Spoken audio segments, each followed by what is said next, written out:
And by the way, we're going to have growth in the auto industry like nobody's ever seen. Plants are opening up all over the place. Deals are being made. Never seen. That's a combination of the election win and tariffs. The fine print. So, do his plans actually help Americans get ahead? Not even close. President Trump is trying to deliver an unprecedented giveaway to his billionaire friends. He's on the hunt to find trillions of dollars to pass along to the wealthiest in America. And to do that, he's going to make you pay in every part of your life. The night belonged to Donald Trump until Elissa Slotkin stepped in. As a newly elected Democratic senator from Michigan, she was chosen to deliver her party's official response to Trump's congressional address. Her speech was sharp, measured, and direct, hitting Trump on key issues like the economy, governance, and foreign policy. Slotkin, a former CIA analyst and national security official, didn't waste any time calling out the new administration's early missteps. She painted Trump's return to power as chaotic and reckless, warning that his policies could push the US into economic turmoil. But who is she, and why does her speech matter? We explain.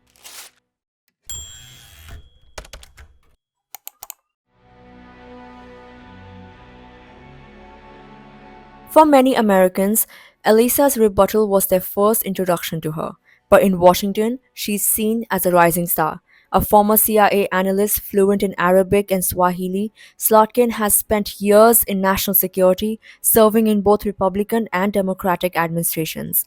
Under President George W. Bush, she worked on the National Security Council. Under Barack Obama, she served as acting Assistant Secretary of Defense for International Security Affairs. Her political career began in 2018 when she flipped a Republican held House seat in Michigan, part of the Democratic wave that year. Last year, she narrowly won her Senate race against former Congressman Mike Rogers, even as Trump carried the state. Now, as a member of the Senate Committees on Armed Forces, Homeland Security, and Agriculture, Alyssa is positioning herself as a centrist Democrat focusing on economic security and responsible governance. Alyssa's most pressing arguments centered on the economy, a topic that played a major role in the Democrats' electoral losses last year. She warned that if Trump isn't careful, his policies could, and I quote, walk us right into a recession. End quote. Despite Trump's campaign promises, everyday Americans are still feeling financial strain. Grocery prices are climbing, home costs remain high, and wages haven't kept pace with inflation. Slotkin pointed out that Trump has yet to offer a serious plan to address these concerns. She said, and I quote, grocery and home prices are going up, not down, and he hasn't laid out a credible plan to deal with either. End quote. Her remarks come at a time when economic anxiety is running high. Many voters who switched to Trump in the last election cited frustration over rising costs and slow responses from Washington. Slotkin made it clear that while change is needed, it must be done responsibly, not through erratic decision making. She also tackled immigration, another issue where Republicans have polled stronger than Democrats. But rather than engaging in political rhetoric, she focused on solutions. She said, and I quote, the border without actually fixing a broken immigration system is dealing with the symptom, not the disease. America is a nation of immigrants. End quote. This was a direct challenge to Trump's hardline stance, which has focused on border security without addressing pathways to citizenship or reforming visa systems. Alyssa's message was clear: enforcement alone isn't a fix.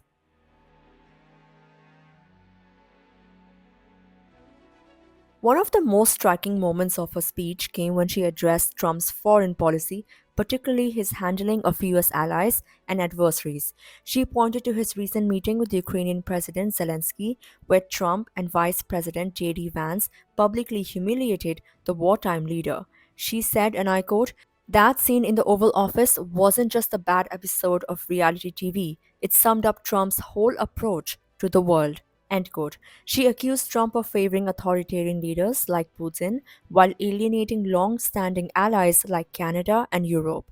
It was a sharp contrast to Trump's assertion that he is strengthening America's global standing.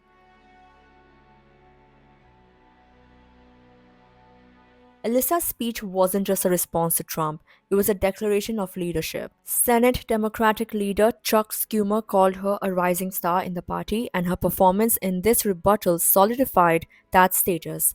As Trump pushes forward with his administration's agenda, Elissa is likely to be a key voice of opposition, particularly on national security and economic policy.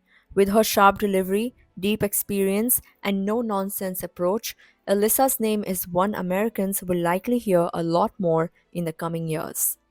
Listen in to her full speech. Hi, everyone. I'm Elissa Slotkin. I'm honored to have the opportunity to speak tonight. America wants change, but there's a responsible way to make change and a reckless way. And we can make that change without forgetting who we are as a country and as a democracy. Look, the president talked a big game on the economy, but it's always important to read the fine print. So, do his plans actually help Americans get ahead? Not even close. President Trump is trying to deliver an unprecedented giveaway to his billionaire friends. He's on the hunt to find trillions of dollars to pass along to the wealthiest in America. And to do that, he's going to make you pay in every part of your life. Grocery and home prices are going up, not down, and he hasn't laid out a credible plan to deal with either of those. His tariffs on allies like Canada will raise prices on energy, lumber, and cars, and start a trade war that will hurt manufacturing and farmers. Your premiums and prescriptions will cost more because the math on his proposals doesn't work without going after your health care. Meanwhile, for those keeping score, the national debt is going up, not down. And if he's not careful, he could walk us right into a recession. In order to pay for his plan, he could very well come after your retirement, the Social Security, Medicare, and VA benefits you worked your whole life to earn.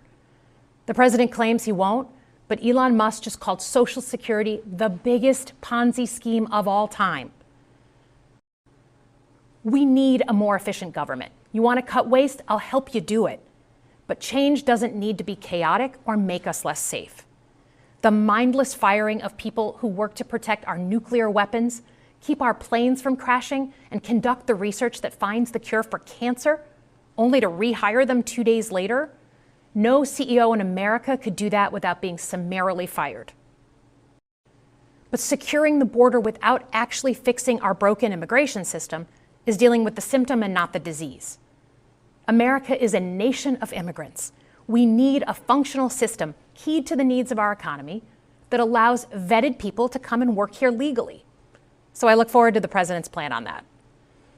Because here's the thing, today's world is deeply interconnected. Migration, cyber threats, AI, environmental destruction, terrorism. One nation cannot face these issues alone. We need friends in all corners, and our safety depends on it. President Trump loves to say peace through strength. That's actually a line he stole from Ronald Reagan. But let me tell you, after the spectacle that just took place in the Oval Office last week, Reagan must be rolling in his grave. We all want an end to the war in Ukraine, but Reagan understood that true strength required America to combine our military and economic might with moral clarity. And that scene in the Oval Office wasn't just a bad episode of reality TV. It summed up Trump's whole approach to the world. He believes in cozying up to dictators like Vladimir Putin and kicking our friends like the Canadians in the teeth. He sees American leadership as merely a series of real estate transactions. As a Cold War kid, I'm thankful it was Reagan and not Trump in office in the 1980s. Trump would have lost us the Cold War. Don't tune out. It's easy to be exhausted, but America needs you now more than ever.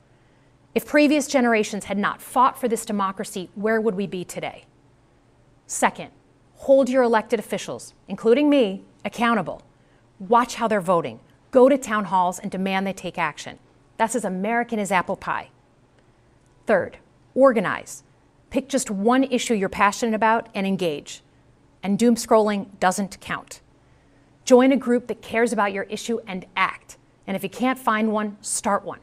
Some of the most important movements in our history have come from the bottle up. So thank you tonight for caring about your country. Just by watching, you qualify as engaged citizens.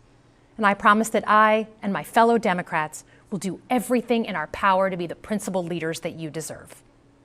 Good night, everyone.